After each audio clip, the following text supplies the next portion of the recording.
significar una concepción en la que todo pretende ser sexo, como si el sexo lo llenase todo. Es un poco la teoría freudiana, ciertamente. Y es cierto que nuestra cultura se está caracterizando por ser pansexualista. Parece que el sexo lo invade todo, que como si viviésemos en una especie de alerta permanente. El bombardeo del erotismo es tal que facilita adicciones, conductas compulsivas, provoca innumerables desequilibrios y la falta de dominio de la propia voluntad. Genera muchos sufrimientos, hasta el punto de hacernos incapaces para la donación. Es obvio que la fe religiosa se ve seriamente comprometida en la medida en que jóvenes y adultos no seamos capaces de mantener una visión crítica ante esta visión fragmentada y desintegrada de la afectividad, de la sexualidad y del amor. No lo tienen fácil los jóvenes, ciertamente, para vivir los valores evangélicos en una sociedad tan materialista e hipererotizada. Es más, puede ocurrirles, pues, lo que ocurre a quien ha nacido o ha vivido a 6.000 metros de altura, que se ha acostumbrado a la presión atmosférica. Él no la percibe subjetivamente, pero es obvio que su organismo sí que está afectado por la presión atmosférica en la que vive. Eso les puede ocurrir a muchos jóvenes y a muchos de nosotros. Por ello, para poder percibir la herida afectiva de esta generación es necesario partir de un conocimiento antropológico y teológico de la vocación al amor a la que todos hemos sido llamados. Muy recientemente la Conferencia Episcopal publicaba una instrucción con el título La verdad del amor humano, orientaciones sobre el amor conyugal, la ideología de género y la legislación familiar, que os invito al estudio profundo de ella. Ciertamente no tiene un nivel para poder ser entregado directamente a los jóvenes, eso es obvio, está pensado para los ámbitos de reflexión desde los cuales después podamos dirigirnos a los jóvenes, pero en ella se subraya que el origen del amor no se encuentra en el hombre, que la fuente originaria del amor es Dios mismo, que hemos sido creados para amar y que el amor humano es una respuesta al amor divino, que creer en el amor divino es tener la esperanza de la victoria del amor humano, que la verdad del amor está inscrita en el lenguaje del cuerpo, de manera que nuestro cuerpo, nuestro sexo, masculino o femenino, no es una especie de prótesis añadida a la persona, no, que pertenece a su núcleo más íntimo. La sexualidad pertenece al núcleo más íntimo. Es la persona misma, no es otra cosa. La sexualidad es la persona misma que siente y expresa a través de la sexualidad, de forma que jugar con el sexo, no lo dudemos, jugar con el sexo es jugar con la propia persona. En consecuencia, la Iglesia no se ha limitado a predicar la belleza teológica de la vocación al amor, sino que también ha realizado una denuncia profética sobre las graves deformaciones que se han producido en torno a la llamada revolución sexual del mayo del 68. También os invito a profundizar en la instrucción pastoral del año 2001 de la Conferencia Episcopal, que tenía como título La familia, santuario de la vida, esperanza de la sociedad, en la que se hacía una descripción, a mi modo de ver, muy certera, de cómo se había producido, en qué concatenación de hechos se había producido esta desintegración de la afectividad, del amor, de la sexualidad, de la procreación. En primer lugar, se comenzó por producir un divorcio entre sexo y procreación. La utilización masiva, la introducción masiva de la anticoncepción cambió la mentalidad de la sociedad frente a la sexualidad. La relación sexual ya dejó de significar la apertura a la vida. Después vino el divorcio entre el amor y el matrimonio. El amor se consideraba, ¿no?, en aquel romanticismo del mayo del 68, el amor se consideraba como una cosa demasiado hermosa y demasiado grande para encerrarla en el estrecho marco de una norma jurídica. El mayo del 68 llamaba fríos papeles grises al contrato matrimonial. Es más, se consideraba en esa mentalidad liberal anárquica que el matrimonio es la tumba del amor. ¿Por qué iba a ser necesario un contrato jurídico para vivir un encuentro sexual cuando dos se aman?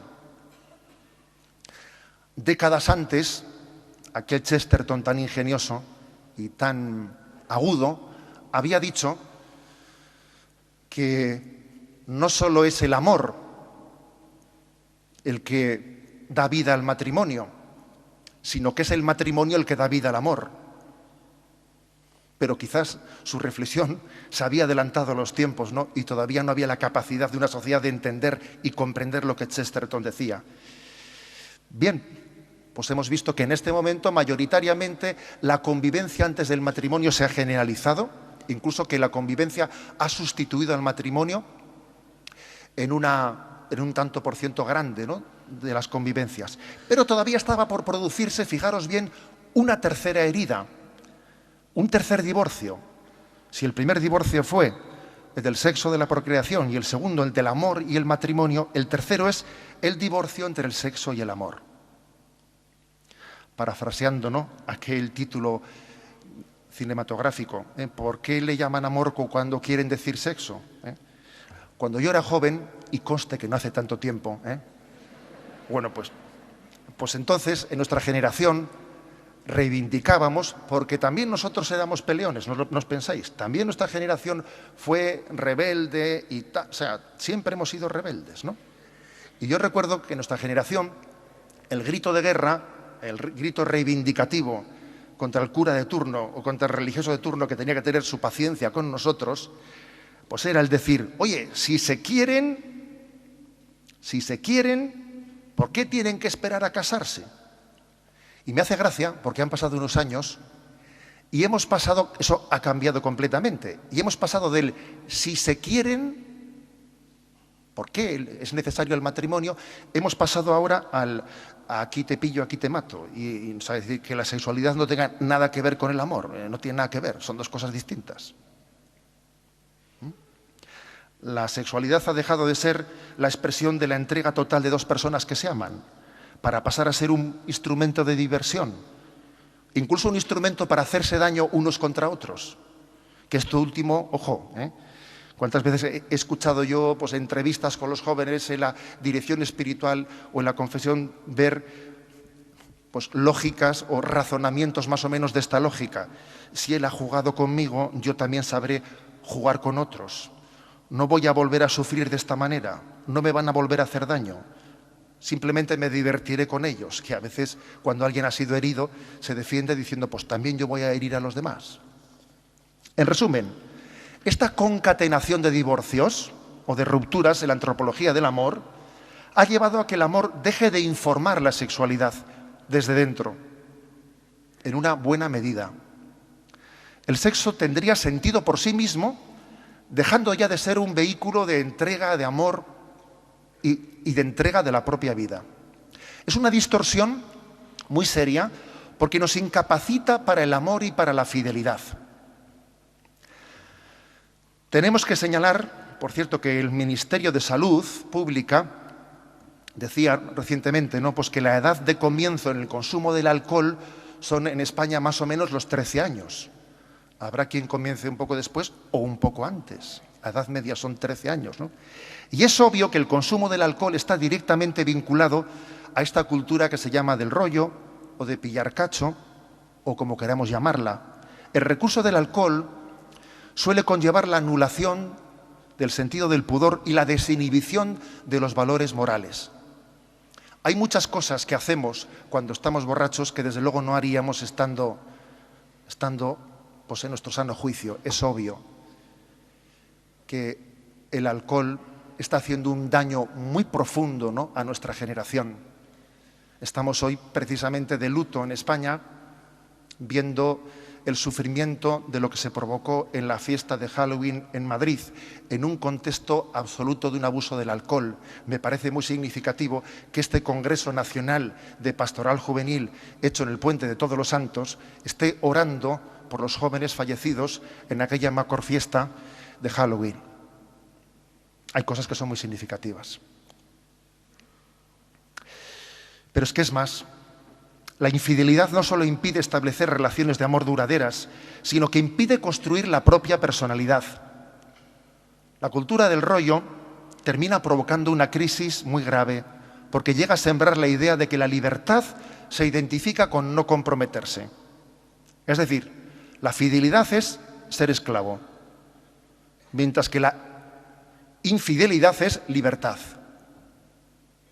Pues bien, vamos a preguntarnos en esta segunda herida, como hicimos con el narcisismo, ¿y qué hacemos y qué ofrecemos para sanarla? A ver, la Iglesia, ¿qué puede ofrecer a los jóvenes?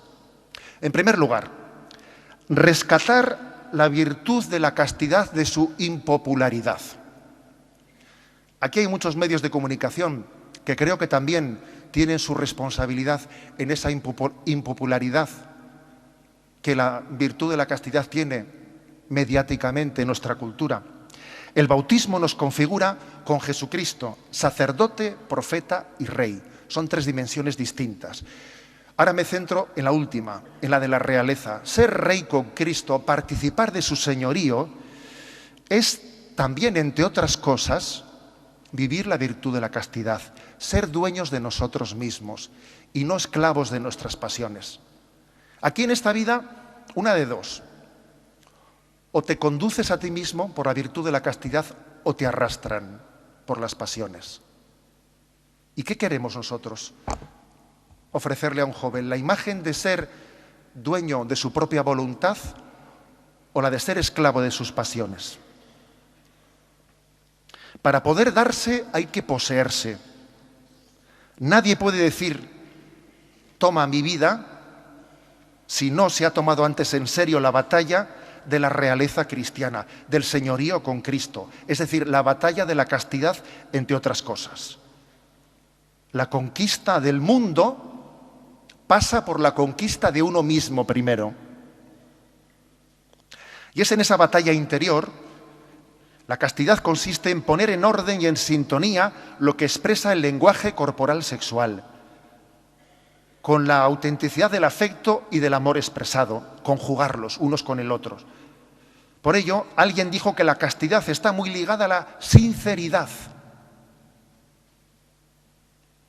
Es importante que la pastoral juvenil aborde la educación de la juventud en la transparencia en las relaciones afectivas, sin caer en el juego de la seducción, tan en boga hoy en día, que parece, a veces no en nuestra cultura, como si la realización personal pasase por completar el álbum de cromos o por contar las muescas del revólver. La virtud de la castidad es liberadora y totalmente necesaria para capacitarnos en las relaciones estables, maduras y verdaderas. Con muchísima frecuencia, los jóvenes viven esclavos del pansexualismo, pero no lo hacen por una decisión libre y voluntaria, que va, sino por una esclavitud que genera esta dinámica, esta cultura que estamos creando. Incluso ocurre, bien lo sabemos todos, que cuando un joven se decide a seguir a Jesucristo con todas las consecuencias y quiere vivir la virtud de la castidad, no lo tiene tan fácil, porque el cuerpo tiene su memoria, es una máquina registradora de sensaciones y pide su tributo. Y la batalla por la castidad puede ser a veces una batalla larga, pero tengamos paz. No hagamos las paces con la tentación, ni tampoco perdamos la paz por las tentaciones. La batalla puede ser larga, pero merece la pena luchar con la santa rebeldía de quienes no se conforman con menos que con la bienaventuranza de Cristo. Bienaventurados los limpios de corazón, porque ellos verán a Dios.